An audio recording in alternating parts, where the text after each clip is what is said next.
Hello, everyone, and welcome back to 11-Foot Pole, A Tale of High Adventure. My name is Glenn. I am the Dungeon Master, the long-suffering Dungeon Master for this crazed group of maniacs. JP, our psionic sorceress of the wastes, is dead to us.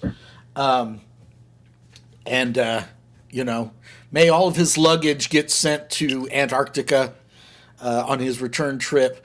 But I'm joined by my faithful friends. My true friends are joining me around the mic, including... I'm Darren. I'm sorry, Corey, go ahead. Corey. I'm playing Fulgrim Dustwalker, level 4 Barbarian of the Wastes. I'm Darren, playing Zorus, a 4th level Mole Gladiator. I'm Jason. I am Chaka. I am playing a 4th level Ranger from the Wasteland. And I'm Matt. I'm playing Darrock, 4th level Druid Mole.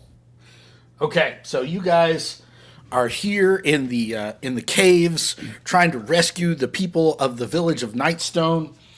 And you've decided the way to get them past this pit full of a swarm of lurkers is to get one of these sand people to use their singing ability to calm the lurkers so you can get all these villagers by. And you ran across a sand person who is perfect for that purpose. Snigbat, the Tuscan Raider, is just sitting here at the base of this rope, guarding his... Darren, we see your mitt. Sorry. He's guarding this rope, sitting here weaving baskets and singing the Mr. Sandman song. And he's trying to talk you guys into doing away with the leader of this group of sand people, none other than the infamous Hark, who is their leader and is just upstairs. So you guys we're gonna talk him into trying to lure Hark down. Yeah. So wait a minute. Mm-hmm. So we're just gonna buy this? I thought we weren't murder hobos. We're just gonna take this dude's word that all right, we're gonna snuff this guy. Is that what we're gonna do? I mean, weren't you going to throw some of the villagers in the pit? Yeah. Where's the morality coming from? That's until everybody grimaced about it, right? I mean, yeah. I'm just saying, but it's cool. It's cool to smoke this guy just because dude says. Right? Hey man, I like the cut of Snigbat's jib. I like this. Yeah, he's ambitious. Yeah, he's thinking career oriented. Yeah. Where do we draw the line? That's what I'm asking. There's really no upward mobility in this tribe as long as Hark is around. I prefer to think of myself as grabbing opportunity when I see it. And as soon as you guys came around the corner, bathed in the blood of the rest of my tribe, I saw an opportunity to get out of this alive. Is really all I'm asking. So how do you plan on bringing him down to our level?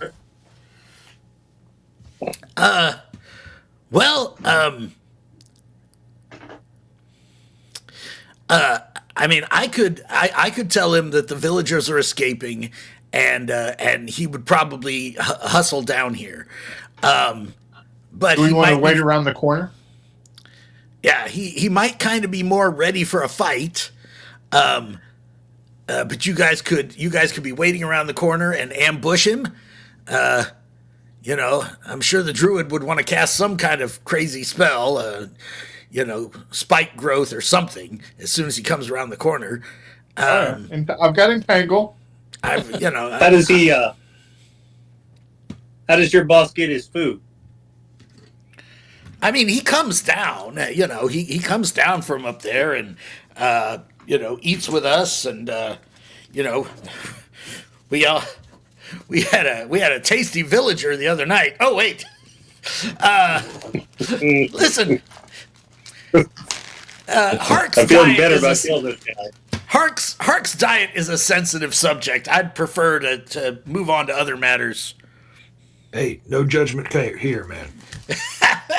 Yeah, I should think. You guys do a little fist bump when nobody's watching. That's good eating right there. Never eaten it. You tried crow. So yeah, you guys want to set up in the hallway here, and I'll get Hark to come down. What do you think, guys? I could get him with entangle as soon as they come into view. Hey, how, And then what? We walk up and slit their throats? What? Yeah, just start hacking.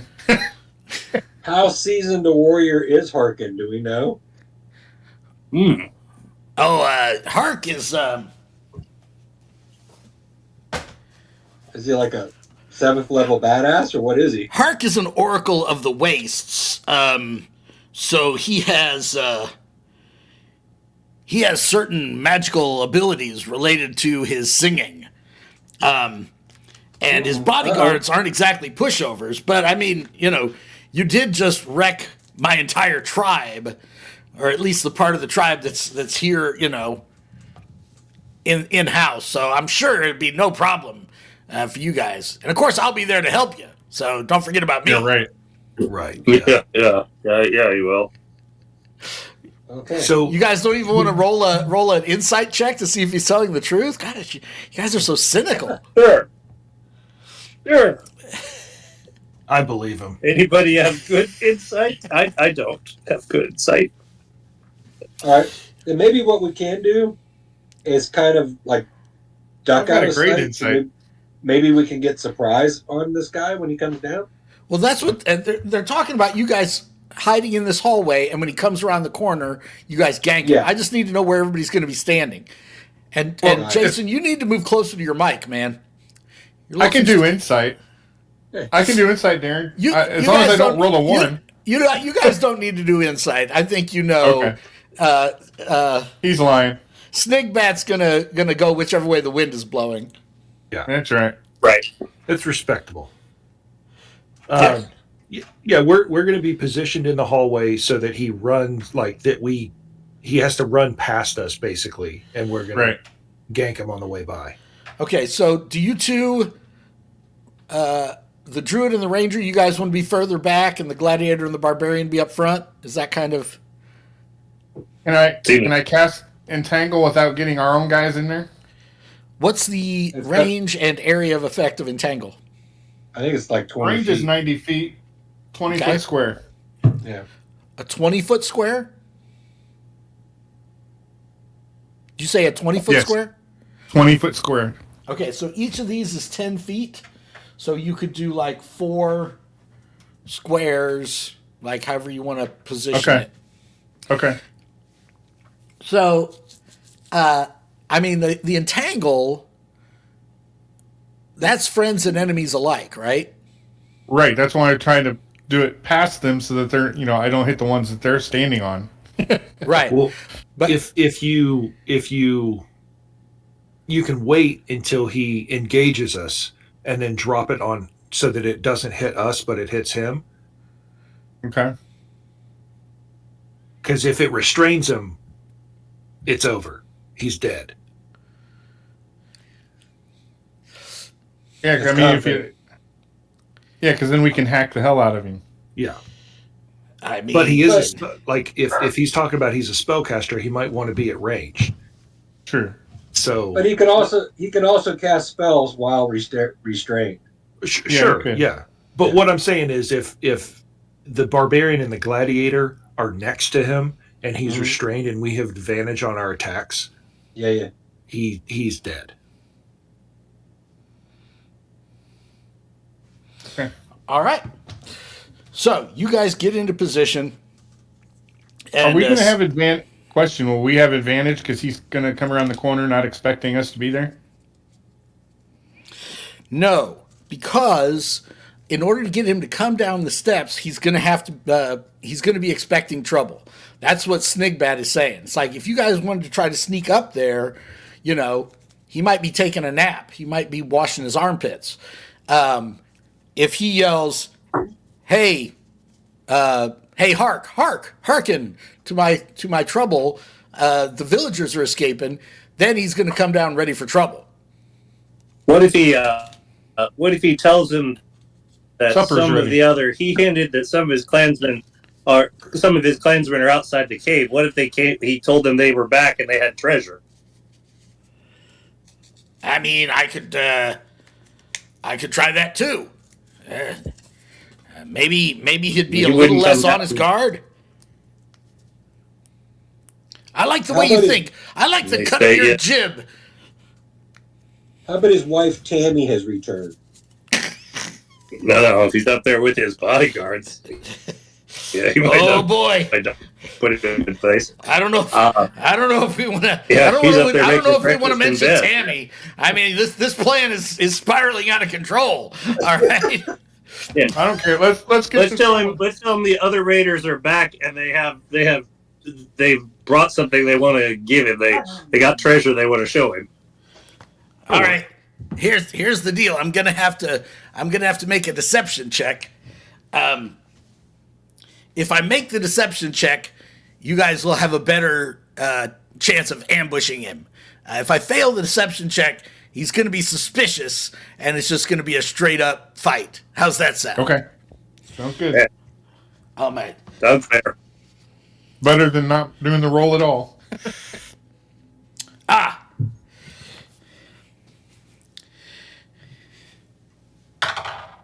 Oh, look at that.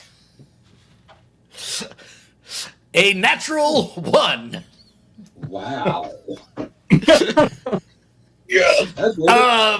Hey, old buddy, what does a natural 1 sound like? Hey, Hark, why don't you come on down the rope completely unprepared for trouble? Because although there's not a problem, the raiding party has returned with treasure. Good treasure. Treasure you're going to want to see. Why don't you leave your bodyguards up there and come on down?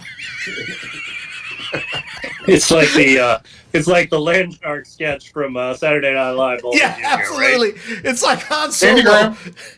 It's like Han Solo. Candygram. Big leak. Very dangerous. How are you? How are you? Situation normal. Yeah. The skin bat, whatever his name is, yells up, situation normal, though. Everything's fine if you want to come on down. And then he turns and he looks back at you guys like... You're breaking up a lot, Glenn. I'm breaking up? At least for me. Am I breaking up for anybody else?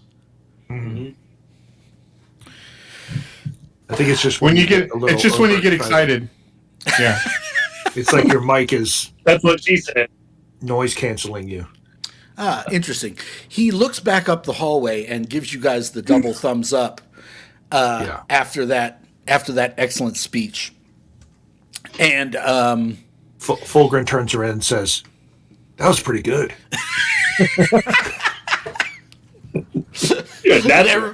Everybody else is just shaking their heads and rubbing their foreheads. All right, so needless to say, these guys are not terribly surprised when they come around the corner and see you guys, and it's just going to be a straight initiative roll. Let's roll for initiative.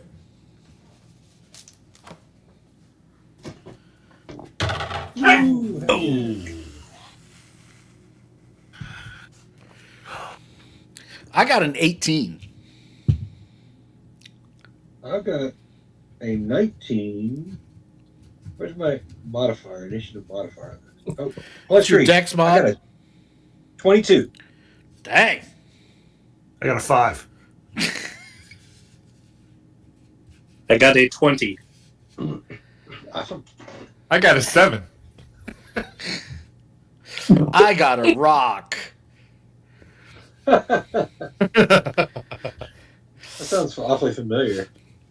All right, Jason. So as they come around the corner with their weapons ready, they're putting on their Sandman helmets that they all wear with the tubes for the eyes and breathing tubes.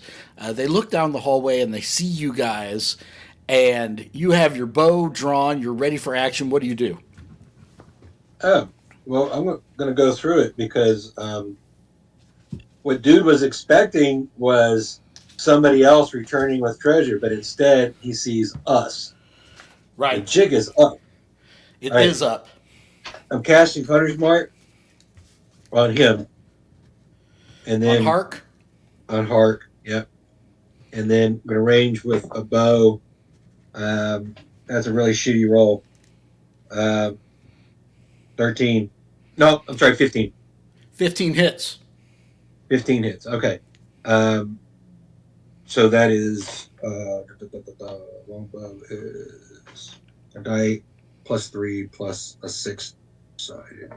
So that's 4 plus 3 is 7 plus 10 points. Great. Oogly moogly.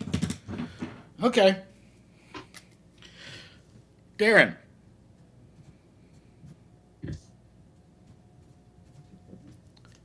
And a 20 out of the box. How about Okay, that? wait. So here's Woo. wait. Here's how we do D&D. You got to tell me what you're going to do. Oh, Before you roll any dice. I'm going to engage. I'm going to engage the closest one I can. Okay, all right. So you're going to move up here, adjacent to one of his bodyguards, and you rolled a nat 20? I did. That seems a little Out of excessive. the box, baby. Okay. That's good. Good roll. Good roll. And I roll 2 dice and total them, correct? Yes, and then add your modifier. Yes. And I add my modifier only once, or I add it for each die? Just once. Just once. Okay. So I got 7 and 9 is 16, plus 6 is 22.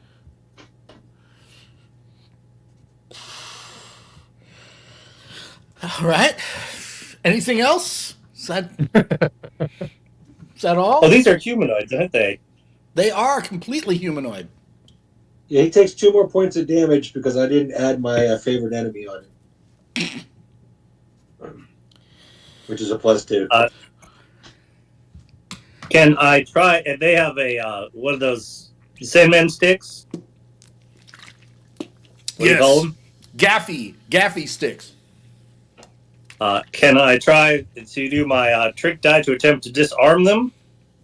Woo. You certainly can. I add the trick die to the attack damage roll, and the target must make a strength saving throw. On a fail save, it drops an item of your choice it was holding. Wow. Okay, so you're going to roll a d8 and add it to 22. I like how that sounds. Wow. 7.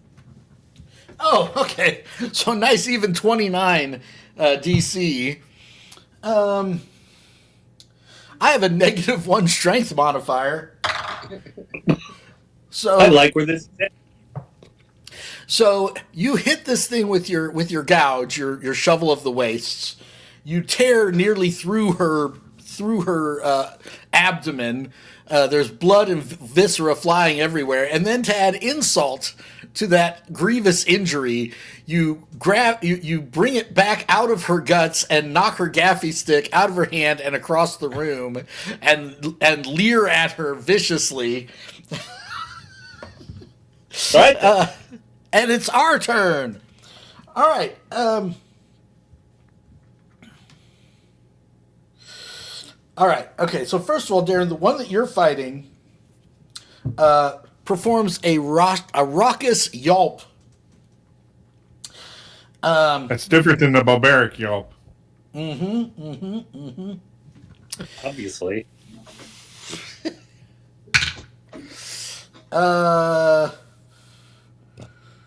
Does a 12 hit your armor class? Nope. A thunderous wave issues from her mouth with the last of her breath and hits you in the face. It blows your hair back dramatically. Oh, you don't have any hair.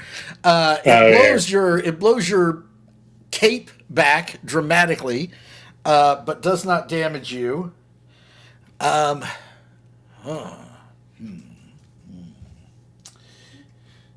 She's going to move around here so that he can move up here. so that she can move up here. Danny DeVito back here tries another deception check. What is this? What strangers have broken into our hideout? He rolls a 10, but he's still not very convincing. Yeah, they know too. Mm-hmm.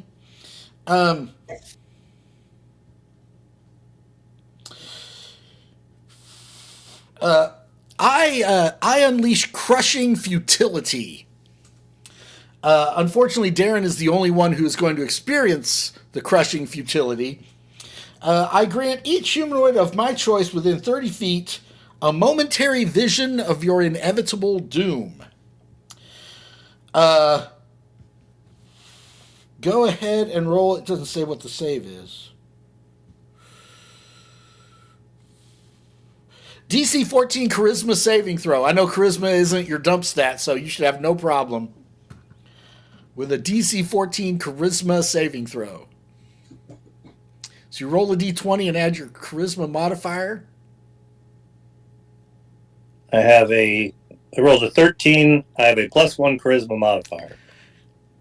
You have a +1 charisma modifier. You the gladiator. You the gladiator. I have a 12. I am an entertainer. I am oh, that's right. That's right. Yeah, some of your stuff is based. Okay. All right. I didn't write this stat sheet. Yeah, that's true. Okay, you still take half damage. You take 8 points of psychic damage. I take 8, or I take half of 8. You take 8. You take half of 17. Okay. And you are frightened of me until the end of my next turn.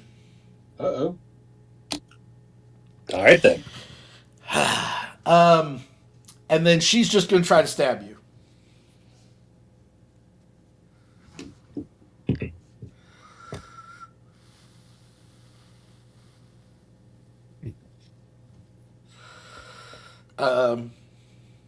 She being one of the others, because the one doesn't have a weapon. Right.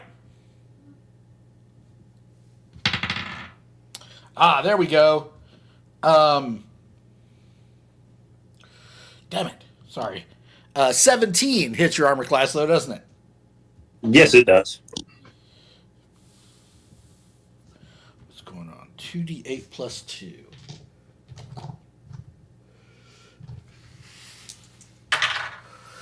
Oh, come on. You take 7 whole hit points of slashing damage. And that ends my turn. All right. Matt, here's your chance. You're finally in the fight. But now Darren's in the entangle zone, isn't he? Oh, yeah. Damn it. So kill them. So kill them all. Yeah, right. You're in the damage zone of everything I've got. I mean, you know, he'll understand. You know, what if I entangle him? If you entangle or restrain him, you know, What? That's better than a fireball, I will admit. Well, what's the likelihood of you doing a strength saving throw? Because you're in there, right? So you'd still have to do a strength saving throw. Strength is his best stat. I like my odds. Yeah, go ahead. Okay. Take a shot. So I'll do the entangle. All right, read it to us. Grasping weeds and vines sprout from the ground in a 20-foot square, starting from the point of within range. For the duration, these plants turn the ground into difficult terrain. The creature in the area must do a strength saving throw or be restrained and entangled by the plants. And then every round they have a chance of using their turn for a strength saving throw to break free. Okay, so if we fail, we're restrained. Correct. And we have to use our action to get out? says a creature restrained by the plants use its actions to make a strength check against the Oh, spell. this is bull right here. This is crap. All right, the white one is the injured bodyguard. What's the DC? It doesn't give me a DC number. What is it, It Corey? just says, 8 plus his wisdom mod. 8 plus wisdom plus proficiency. oh, wait a minute. So it changed when your wisdom went up. My spell attack is my wisdom plus my proficiency. The 8 doesn't count. That's only on my saving against magic. Yeah, that's what I'm trying to do is save against your. Oh, I thought that was magic. my save against magic. Okay. So it's 8 plus 5. So 13. Okay. And 14. 8 and 5 is 13. So one of them saved, and now here's the leader. He's got -2 on strength. He rolled an 18. Oof. Okay, so the badly injured one is restrained. The other two are still okay. Do you want to move or anything, Matt? Not right now. Jason, it's back to you. Hey. Same thing. Does Darren have to save or no? Darren, did you save? Oh, yeah, Darren has to save too.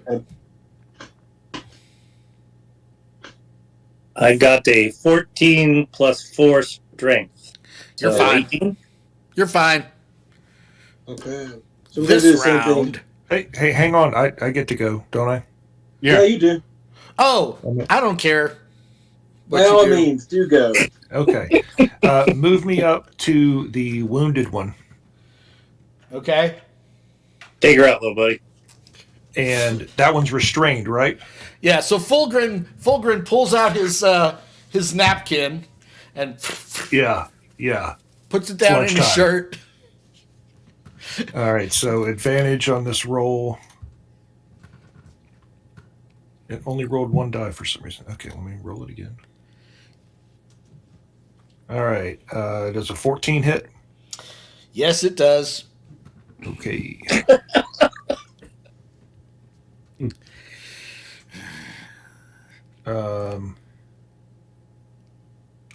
Rage. Sorry, forgot. Should have raged at the beginning of No, the too turn. late now. No, I'm messing right. with you. I'm messing with you. It's fine. All right, so to be 10 points of bludgeoning damage. I'm alive with 1 hit point. Okay, Jason, now you're up. Okay. So I'm going to target the big dude again. Same as Okay. before. All right. It's going to be a 14 to hit. 14 is the magic number to hit the leader. All right. Hark. That is going to be 1d8 plus 3 plus a 6-sided plus 2.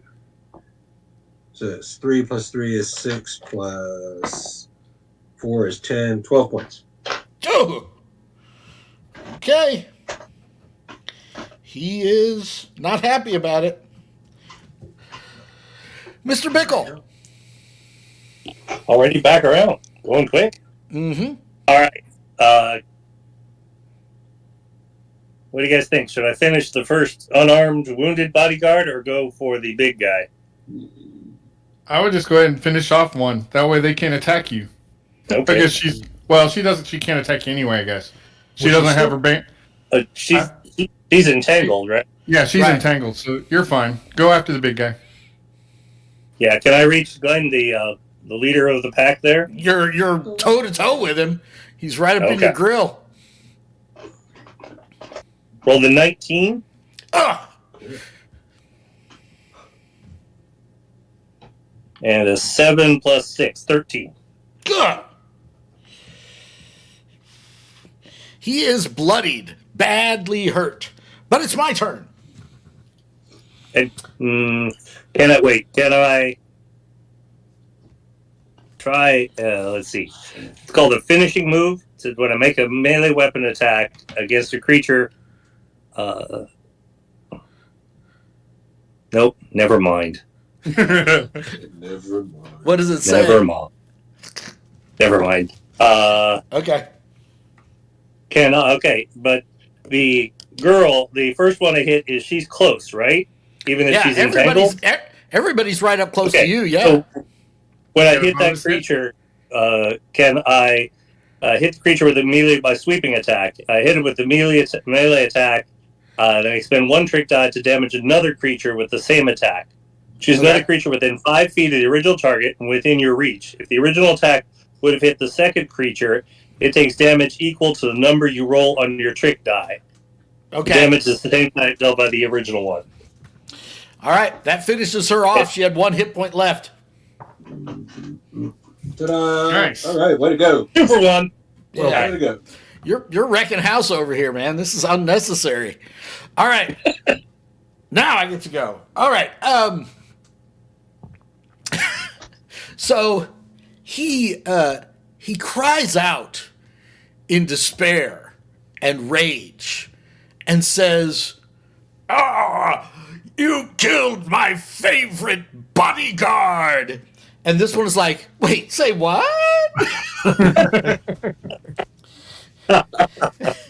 And he's like, "Can we maybe talk about this later?" And then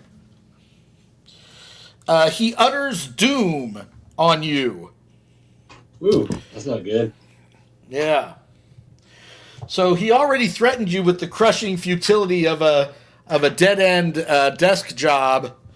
Now he's going to utter your doom. Damn it! Does a 15 hit you, Darren? Yes.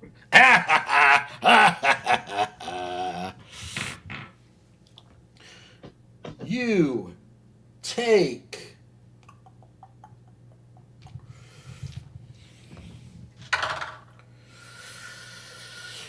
13 points of psychic damage and must succeed on a DC 14 charisma saving throw.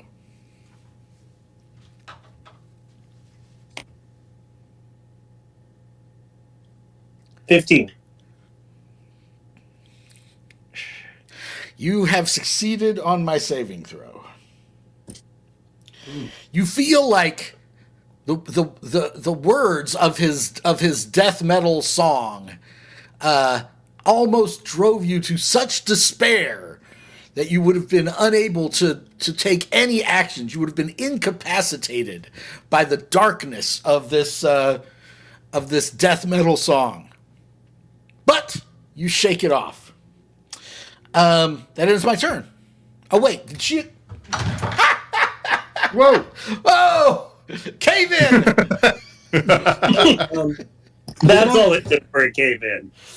Did not one of our party have the frightened condition? Darren Yeah.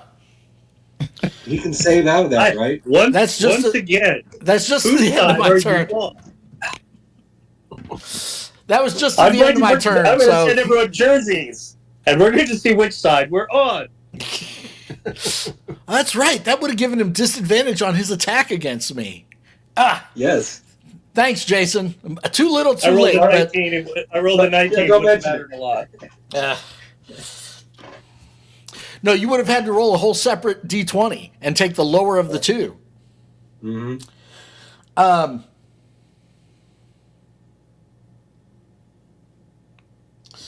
Okay, she unleashes a raucous yawp. Oh, there we go. An 18 on the die. I'm +4, so that's going to hit. You take...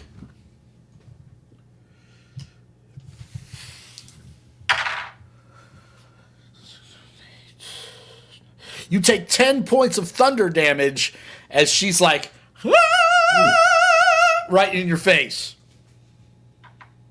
Dudes, I'm pretty tough, but I've been taking a lot of damage. You're right up there in the front, man. You're right up. So anytime the rest of y'all want to, take out some guys, that'd be fine.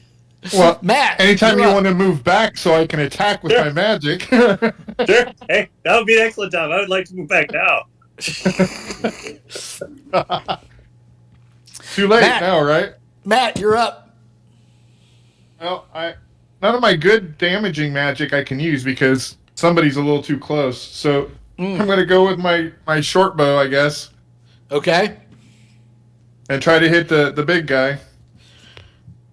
Now, did you get that stuff I sent you about the wild shapes that you can wild shape into? I did. I have not had time to look through them. Sorry. What were you doing? Celebrating Christmas with your family or something stupid? Trying to get a car back from being stolen and fixed. What'd you roll on that attack?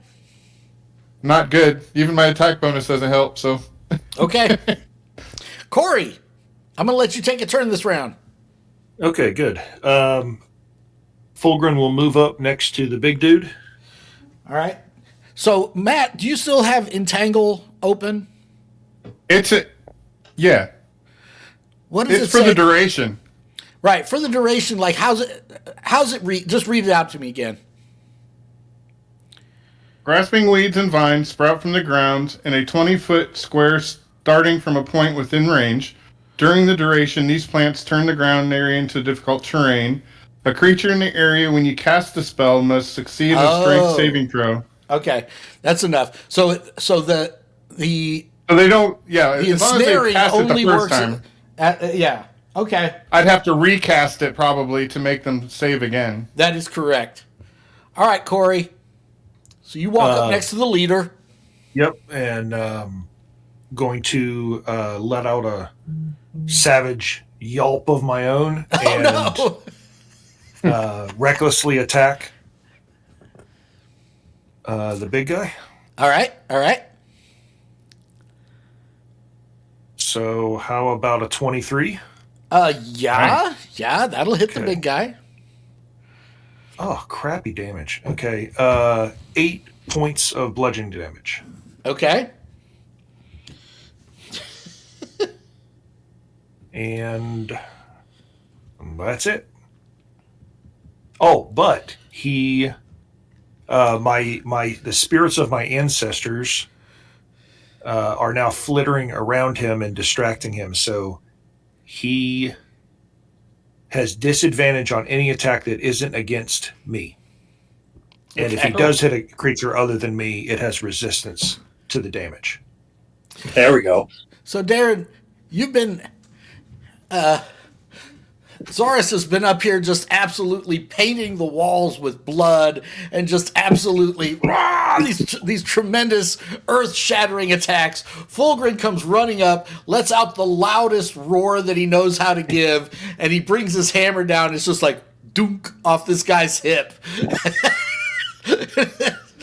But his ancestors are in the game now, so that's something. Jason. Okay, so my primary hands, of course, are holding the bow as my attack. But you remember, guys, I got 4 arms. So my secondary hands, I'm going to be doing jazz hands, right? Wow. While I'm drawing my bow for the same attack as before. That's going to be a miss, obviously distracted by my jazz hand.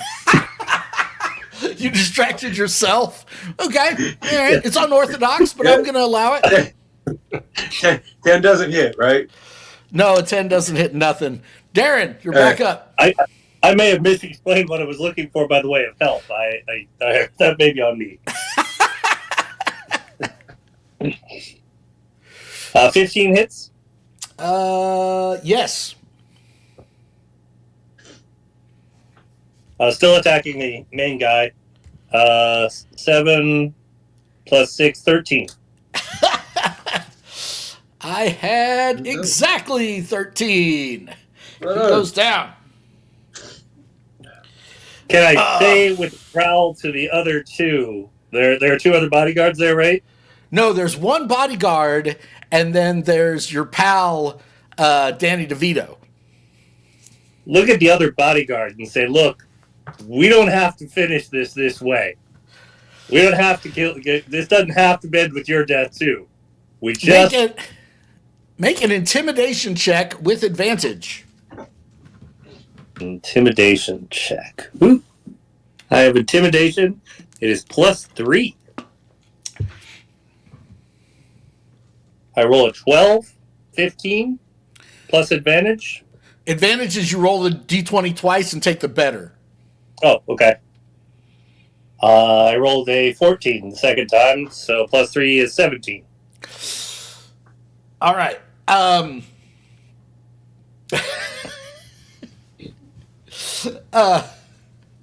So you're like, look, this doesn't have to end with your death. And he already said that his other girlfriend was his favorite. So, Yeah, I mean, do you really want to, And she's like, yeah, screw him. Girl, I'm That's worth right. it. I deserve a man who's going to treat me with respect, and he isn't it. Absolutely. You go, girl. Yeah. You know She who does the is though? snap. She does the snap thing, and you do the snap thing. You know who's really respectful, and then kind of just make a nod over towards Snigbat. This is a solid guy right here. He'll take good care of you. Make a persuade check there for your matchmaking, your sand person matchmaking abilities. 5. 5. Okay. So you cannibals are short of charisma. I'm gonna say this is Snigbat, right? Like you know. Here's a guy who'd take care of you. Here's and he's like trying to act cool and trying to like lean against the cave wall, and he like slips and So, like right at the moment that he needed to act cool, he blubbers all over himself. So Chaka would like to hop over to Smigmat now that the battle's over. Yeah. Yeah, he wants to hop over to Smigmat, right? And he wants to give him a right cross for a point of damage. And why is this? Well, here's the thing. See, Thrycreen value their pack. You know what I'm saying? And what he sees is that he just sold his dude out. All right. Now, what he's going to do? Yeah, because that's it. They value their clan. Right. Now he's going to telepathically tell the barbarian. You could tell him any reason. You could tell him that what Thrycreen do is this is a cultural thing, a victory slap. Okay, but because he totally disrespects the guy, right? Okay. That's what's my attack bonus going to be with a gift gum plus 6? Yeah, I mean it would be the same because you're using strength. That's a 15 to hit. All right. Okay. So you hit him, and he's kind of like. He's kind of like taken aback or whatever. He's still trying to, he's still trying to figure out what's going on. Does Fulgrin say anything to him? Just walk away. Fulgrin looks over at the bodyguard and says, like, did you see how he just took that punch? This guy's quality. Wow. You're still shilling the guy. I'm still going. So this is Zuckluck, by the way, is the bodyguard who survived. Zuckluck. So Zuckluck is, of course, she's wearing a mask, so it's hard to act. But they showed you can do it in The Mandalorian, and you get the sense that under her mask, she's kind of like, is that what happened? She's a little confused, but she kind of gives Hark's corpse a kick on the way by, and you guys head back into the main room. And of course, they agree they're gonna let the village people go. In exchange for you guys, letting the two of them live and basically take over the Sand People tribe. They even agree they're not going to... Oh. I don't want to be a DM anymore. What happened? What's wrong? What's going on? Oh, man. I had this whole. There's a whole thing that was supposed to happen with. I'm going to blame it on Christmas. The Christmas break has thrown me off, so I'm going to retcon something about this fight. Okay, you guys ready for this? We're going to act like I'm going to find a way to edit this in, so it's like nothing weird ever happened. So here's what actually happened, Darren. All that damage you took from the leader, it wasn't from his crushing despair attack at all. You took the same amount of damage. But what happened was, Hark came down the steps, and he comes around the corner, and he's a regular sand person. He's big, but he's a regular sand man. But instead of carrying a gaffy stick, he has this device. Okay. He's got this sort of ceramic canister thing with like flashing lights on it and little antennas and wires sticking off of it. And one end is kind of glowing. And when you came up to fight him, he pointed it at you, and this beam of energy shot out of it and like burned you. Okay? Okay? Like a flamethrower. Yeah. Like, it made this sound like, pew! And this beam of energy came out and did you grievous harm.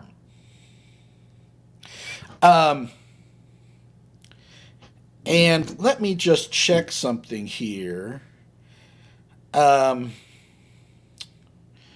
See where I put this.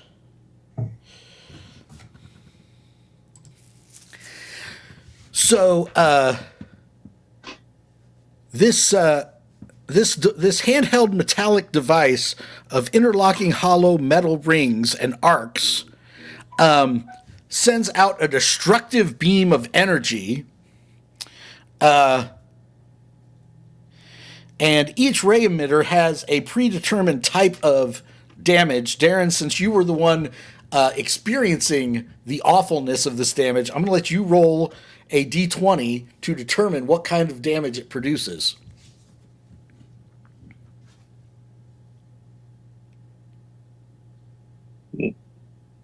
$11. Ooh. Cell disrupting radiation. I do like just for Corey's benefit, I want to note here that 13 through 16 is force damage, which is bludgeoning damage. It says right here. I did not make this up. This is Monty Cook Games, but not this one. This one. So you look down at the injury you took from this guy, and it's not even like it burnt you. Like it melted some of the cells of your rib cage, and you're like, ow. Ow. But as Zuckluck and what's this guy's name? Danny DeVito's name? Zigbat. And Zigbat are walking by. You guys look down and you see this hoop device thing. It's kind of got a handle on one end, and everybody make a investigation check.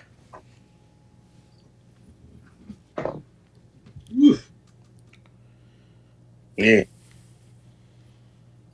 6. 5. I'll see your 6. 5. 3. I got a Yeah. You got a 3? Yeah. Would anybody like to spend their heroic inspiration to re-roll their investigation roll? Anybody have a particularly good investigation bonus? Yeah, I mean, Good. Jason, let's have Jason do it. yeah, 8. anybody else? We're Where's our nearing the end of the psionicist? session, so you know. I'll give it a shot. I got a 14. Okay. So all of you guys are oohing and eyeing over this gun. Are any of you guys going to pick it up? What do you guys think about this? Hell, at this point, I'll pick it up. What's it going to do? Mount my test? Is there a chance it could go off? You don't know. I mean, you've never seen anything like it before. This is some kind of weird artifact. Snake back. They say covered in the blood of his allies. How does this work? The mighty pew pew gun.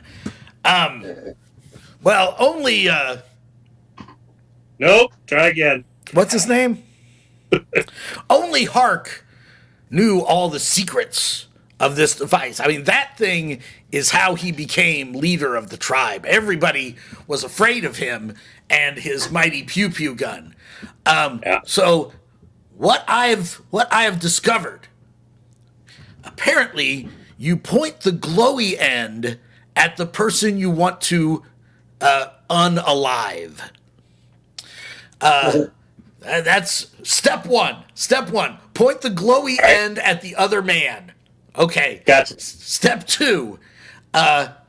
You put your hand, and he points at the handle, and he says, "You see that red sort of button right there? That red sort of jewel? When it's lit up, that's when the weapon is ready to be discharged." And you press down on that jewel, and a beam of unalive energy shoots out and murders the person that you're pointing at. So, our previous chieftain, Gurglok, found out the hard way which way the weapon needs to be pointing. now universally known as Gluglok the Headless, could have told you in his last terrible, agonizing moments of life, could have told you the glowy end, the hoops need to point it at the other man. And also, your discerning eye, wherever he found that, out in the wastes, he also found that device there that he's got hooked over his ear. And you look down, and I just I sent it in the chat here. He's got a little device, sort of, on his right ear. So this thing has like a little ear clasp, like you would have for a Bluetooth earpiece or whatever. He's got this thing, and it's got this little glowing light on it. And it, too, appears to be made out of some kind of ceramic or something like that. It's hard to say exactly what material it is.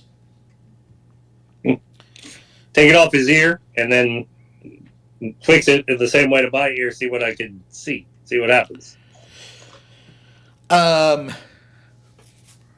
Roll an intelligence check. Roll a d20 and add your intelligence bonus. Can I roll a strength check? I did really well with 16. 15? 16. 16? Oh. So That's nothing. you tap on it. Once you have it on, you tap on it, and these kind of light rays are emitted out of the pointy end. And basically, it seems to be scanning the room. Like, as you look around the room, it seems to be like scanning the rocks and everything. And when you turn to your companions, like a holographic outline appears around them. But that's all it does. So it's some sort of scanner. That's all it does for now. What on earth? I'm assuming that. Oh, sorry. I was going to say, what on earth does this mysterious focus do? And will the party figure out how to use the dangerous pew pew gun? join us back in 2 weeks for another episode of 11 Foot Pole.